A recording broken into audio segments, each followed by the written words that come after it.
চলো আজকে বানাবো এই বটেলটা দিয়ে একটা পেনদানি। পেনদানিটা বানাবো খুবই সহজভাবে, যাতে ছোটরাও দেখে এটা বানাতে পারে। প্রথমে বটেলটা কেটে ছোট করে নিয়েছিলাম, তারপর একটা কালারিং পেপার দিয়ে এটাকে পুরোটা কভার করে নিয়েছিলাম।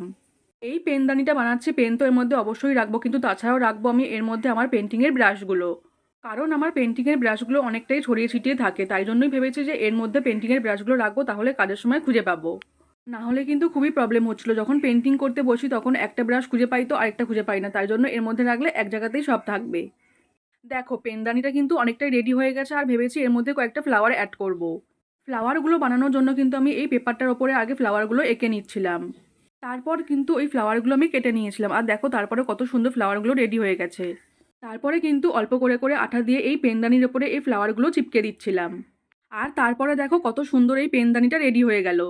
আমার বানানো পেনদানিটা তোমাদের কেমন লাগলো তোমরা কিন্তু অবশ্যই কমেন্টে জানিও। তোমরাও কিন্তু বাড়িতে ট্রাই করতে পারো এটা।